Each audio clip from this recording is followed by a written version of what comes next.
Salut, on se retrouve aujourd'hui pour une toute nouvelle vidéo basée sur le langage Dart. Et de la vidéo d'aujourd'hui, nous allons parler des listes. Voilà, les listes ne sont rien d'autre que un ensemble d'objets, un peu comme lorsqu'on vous demande de choisir vos langages favoris ou encore vos sports favoris. Voilà, tout cela constitue une liste et c'est ce dont nous allons parler aujourd'hui. Alors, sans plus tarder, nous allons nous retrouver sur notre éditeur de code. Bon, comme je l'ai déjà dit depuis le début de la première vidéo, concernant le langage Dart, je vais travailler avec Dartpad. Maintenant, pour ceux qui veulent travailler avec Visual Studio Code, il n'y a pas de problème avec ça. Donc, nous allons voir comment créer une liste, comment ajouter des éléments, comment modifier l'élément d'une liste, comment supprimer. Voilà, nous allons voir un peu les bases maintenant. Après, pour une connaissance approfondie sur le sujet, vous avez la documentation de Dart. Vous avez la documentation que là, voilà, vous pouvez aller apprendre davantage. Je crois que c'est dans Doc. Voilà, il y a le langage, il y a plein de choses. Voilà, vous pouvez aller apprendre. Donc, nous allons apprendre les bases. D'abord, nous allons commencer à nous créer notre première liste et on met le mot-clé liste. Ainsi, on met le nom de notre liste. Par exemple, ici, je vais décider de mettre ville. Voilà. Et ensuite, on met légal. On met le point virgule pour fermer. Et on met le crochet. Voilà, on vient de créer une liste vide. Et ça, c'est voilà, comme je dis, une liste vide. Et pour vérifier la taille, faire ville.length. Voilà. Je vais mettre ça dans le print pour afficher. OK. Print. Et lorsqu'on fait le run, on a 0 pour dire notre liste est vide. Comme on peut ajouter une ville, peut-être Abidjan, ville, Abidjan, Poitiers. Et puis ici, je vais mettre my list. Voilà, my list. Ici, on peut ajouter le type booléen true. On peut ajouter des nombres, donc 43 par exemple. Et on peut même ajouter des nombres décimaux, peut-être 54,2.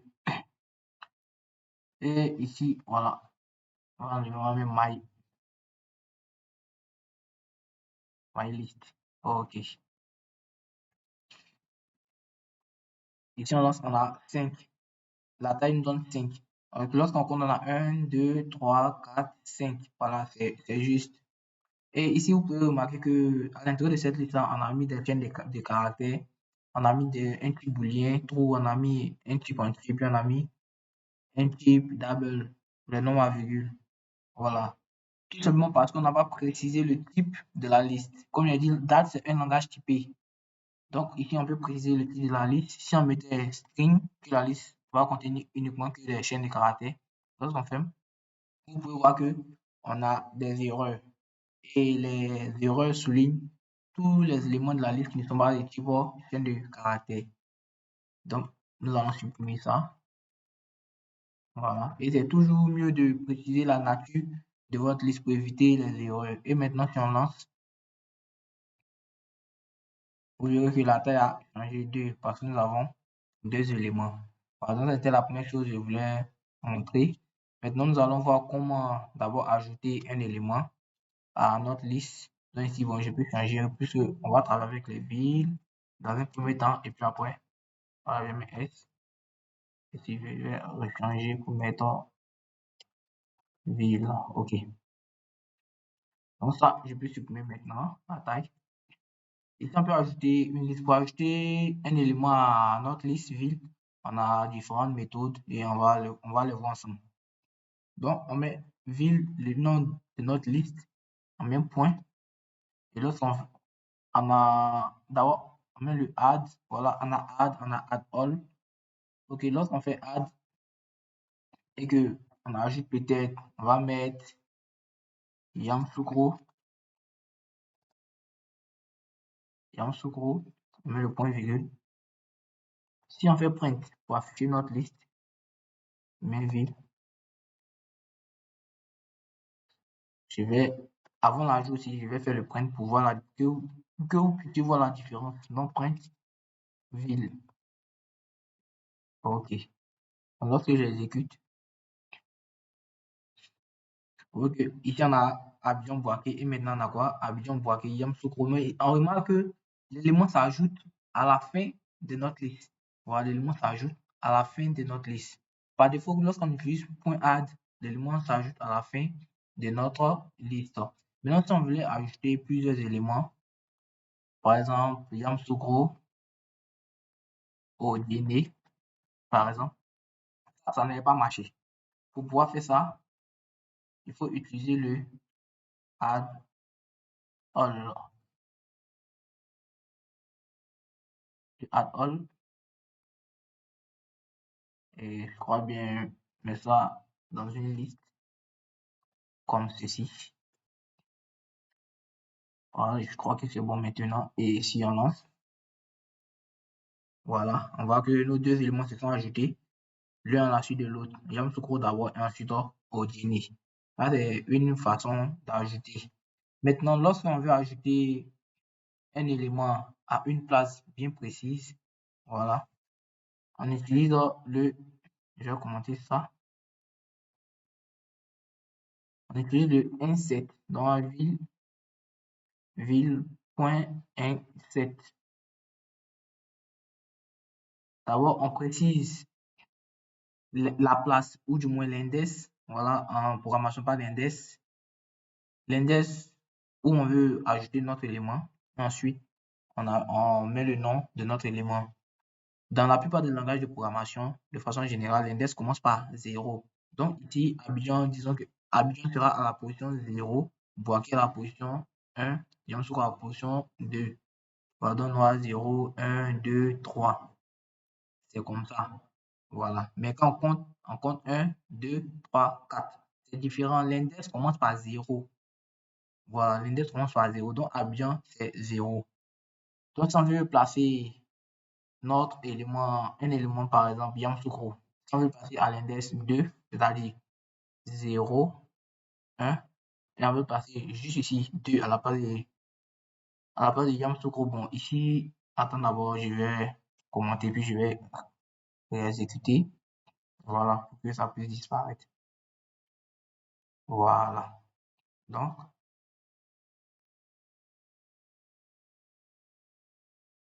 ici, on a deux éléments. On a donc noir 0, 1. Si on veut placer Yamoussoukro à l'index 1, c'est-à-dire à place du braquet, on a juste à faire 1 et ensuite on met quoi?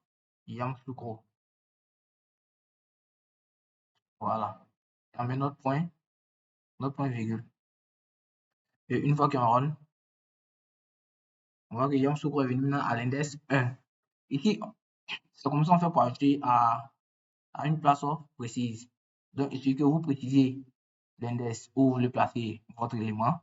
Et maintenant, vous mettez le nom de votre élément. C'est comme ça. On peut ici récupérer les éléments de notre liste. Comme je l'ai dit, les différents passages, ce sont des index. Donc, par exemple, on veut récupérer Abidjan, on va l'indexer. Donc, ici, on fait tout simplement, on veut juste faire point, ville, index 0, ok, on met le point virgule.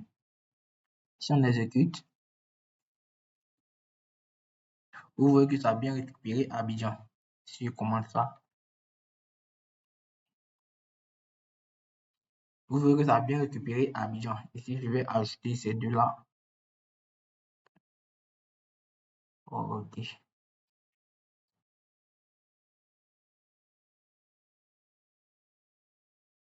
Voilà. Vous voyez que ça a bien récupéré Abidjan. Si on voulait peut-être braquer, on allait mettre quoi? 1. Vu qu'il se retrouve à l'index 1. Donc, si on exécute, on aura quoi? Braquer. Voilà, c'est comme ça. Donc, on peut indexer aussi à partir d'un nombre négatif.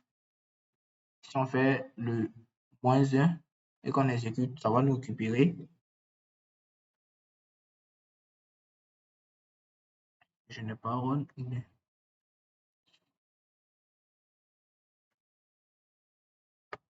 Qu'est-ce qu'il y a? On dit index of range index. Ah, ok, on ne peut pas récupérer de façon négative. Soit il croit que c'est Python qui fait ça. D'accord, c'est pas bien grave. Mais pour récupérer le dernier élément, on peut juste faire point last. Ok. Et si on fait le run, on a Ogini. Voilà. Avec Python, on peut indexer de façon négative. Mais une date, c'est pas possible. Donc, on fait point last pour récupérer le dernier. Si on veut le premier élément qui se retrouve à l'index 0, je vais faire quoi? First. Et on aura aussi de cette façon Abidjan. Ok. Voilà, c'est aussi simple que ça. Maintenant, en ce qui concerne les listes sont, sont une structure de question où on peut modifier les éléments, on peut modifier les éléments d'une liste. Donc, par exemple, Abidjan, ici, si on voulait modifier Abidjan, on peut juste faire quoi? Ville, point, Abidjan, ou du moins, pour faire simple, je vais mettre les zéros égal à, je vais mettre quoi? Katiola. Ok. Maintenant, si je print ville, vous voyez que quoi, Abidjan a été remplacé par Katiola. Voilà, c'est comme ça, on peut faire pour modifier les éléments d'une liste. Nous allons voir maintenant comment supprimer les éléments d'une liste. Donc, pour supprimer, c'est aussi simple. Rien n'est compliqué. Il suffit de faire quoi? Ville.remove. OK. Si on met remove, OK. Ici, on met le nom de notre élément. Comme notre liste, notre habitude est devenu Katiola, on peut juste supprimer Katio. On peut juste, si on veut, on supprime Katiola, si on veut, on supprime Boaké. Voilà, on considère que tu connais le nom de tes éléments, donc tu mets le nom de l'élément que tu as supprimé. Et si tu fais un run, bon, ici, j'avais commenté ce qu'on va faire. Bon, je vais mettre Abidjan. Comme j'avais commenté Katiola, ça n'a pas ajouté Katiola. Mais Abidjan, voilà. Alors, vous voyez que ça supprime Abidjan en Abouaké, Yamoussoukro, Odjéné. Si on voulait supprimer ville.remove,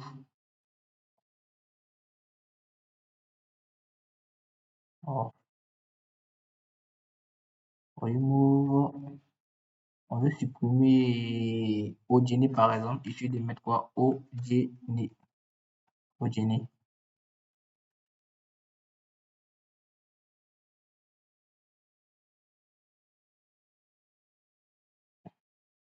Et ici, on a supprimé Abidjan, on a supprimé Odjéné, donc nous reçoit Boaké ainsi que Yamoussoukro. On peut aussi supprimer un élément à partir d'un index précis. Voilà, si on relance, bon, je commenter, ok. Voilà, si on relance, tous les villes sont là. On peut aussi supprimer de cette façon en faisant ville, point, remove at. Remove at. Si je mets l'index 2, maintenant je vais là, ça va mieux voir. Si on exécute, on a supprimé quoi? L'élément qui se trouve à l'index 2. Ici, il y en a 0, 1, 2. Donc, c'est Yamoussoukro qui a été supprimé. C'est pour cela on ne retrouve pas Yamoussoukro dans notre deuxième liste ici. Voilà. C'est aussi simple que ça. On peut renverser cette liste-là. On peut faire comme ça, point, reverse.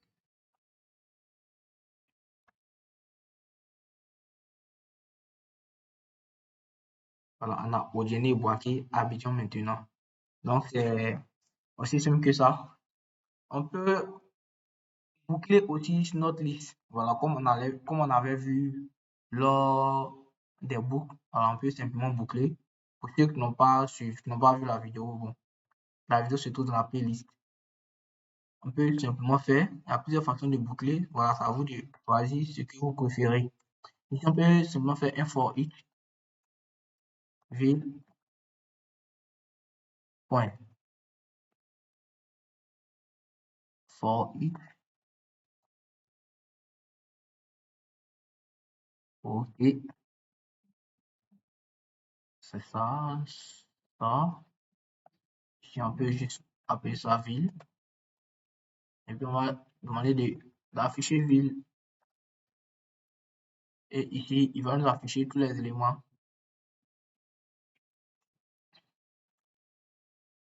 Voilà, c'est aussi simple que ça. Ok, on peut se créer une liste d'entiers. On va appeler ça liste. On va appeler ça int. Et on va appeler ça numbers. Et dans cette liste, on va mettre 1, 5, 8, 43, quel nombre encore, 32, 9, 12, et disons 23. Ok, je crois que c'est bon. Et ce qu'on va faire, on va se créer une autre liste. Bon, on va faire ça d'abord et on va boucler. On peut faire un for i, un for number, je mets s, for number in numbers, ok,